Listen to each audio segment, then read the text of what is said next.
Hello, my friend! It is my pleasure to introduce you to Corinth's Temple of Aphrodite.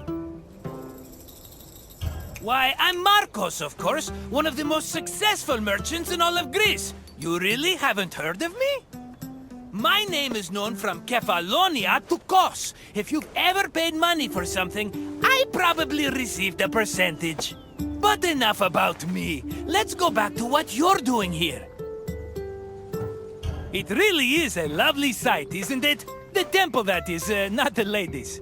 Although they are also lovely. Lovely and lively and, I'm sorry, what were we talking about?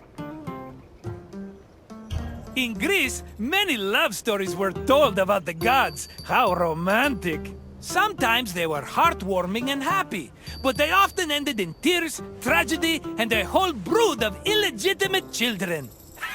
I'm looking at you, Zeus!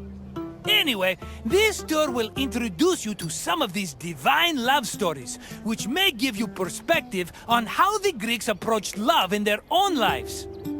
Enjoy your visit, my friend. I'll come see you again when you finish the tour.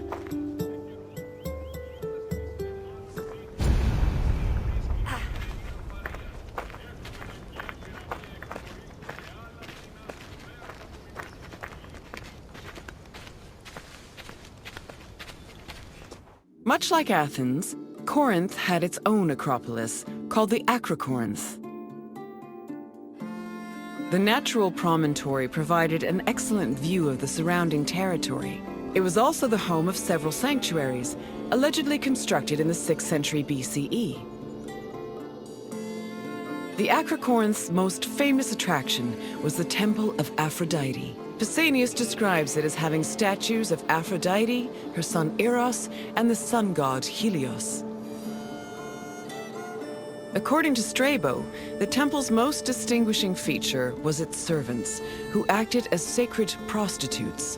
However, Strabo is the only source for this information, and it is still hotly debated to this day.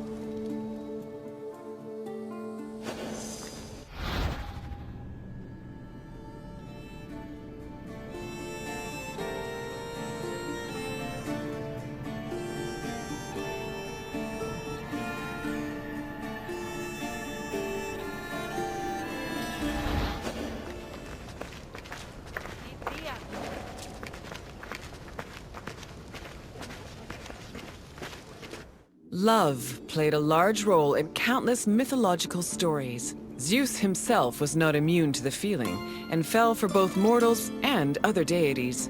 Some myths centered on forbidden feelings that led to tragedy, such as Phaedra's love for her stepson Hippolytus. While marriage was prominent in mythology, it was usually presented as problematic. For example, Aphrodite frequently cheated on her husband Hephaestus, and Medea's resentment against her ex-husband Jason eventually drove her mad enough to murder her children. These less-than-ideal depictions reflected the Greeks' idea of marriage, which they viewed as a civic duty instead of a romantic union.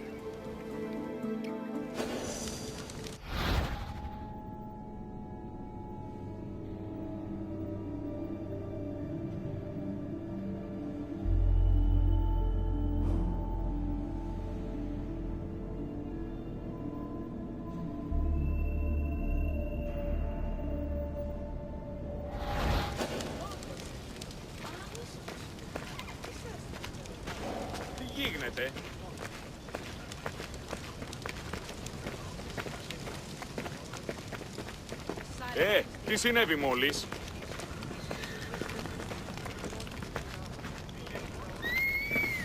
Τι τούτο είναι?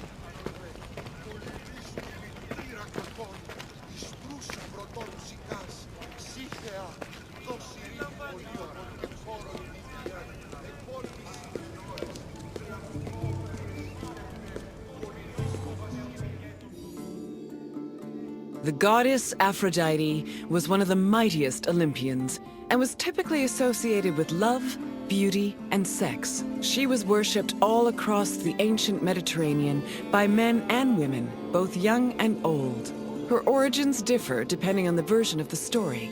The poet Hesiod says that she was born from the severed genitals of Uranus, while Homer's version of the myth names her as the daughter of Zeus and Dione. Aphrodite appeared regularly in mythological stories and had many mortal lovers. Her favorite was Adonis, a beautiful boy who died tragically in a hunting accident.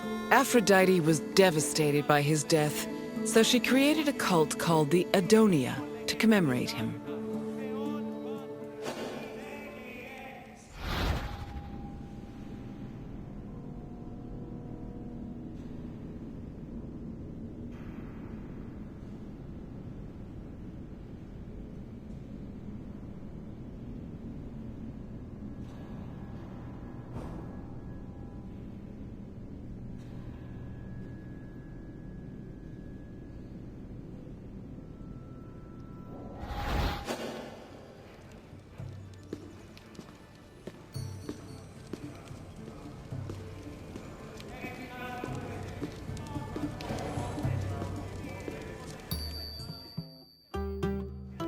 My friend, good to see you again.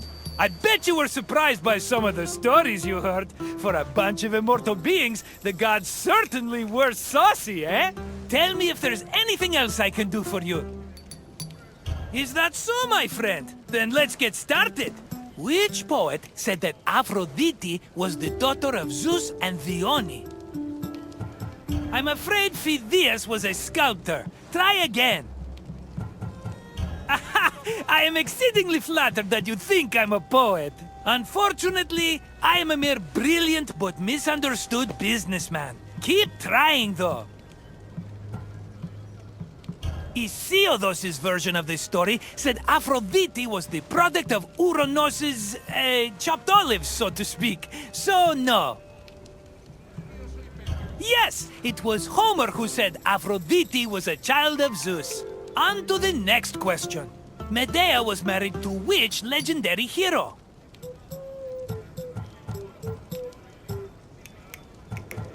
Pelops was a one-woman kind of man, but that woman was Hippodamia, not Medea. Keep trying. Depending on the story, Heracles married many women, but none of them were Medea. Try another answer. Medea was married to which legendary hero? Odysseus was married to Penelope. Try again.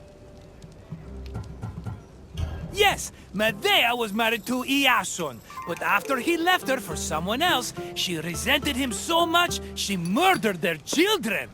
But let's not talk about such depressing things. Instead, you can answer this last question. What was the name of Corinth's Acropolis?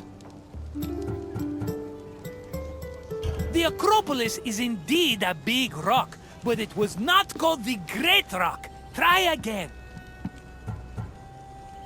Ha! That's what I would have called it. Unfortunately, it's not the Acropolis's actual name. No. Although now that I hear it, I must admit that Akrokorinth really rolls off the tongue.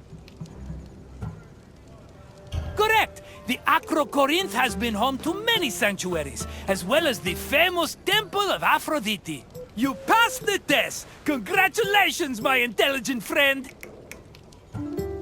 Normally, I don't let people go until they buy a souvenir, but for you, my friend, I'll make an exception.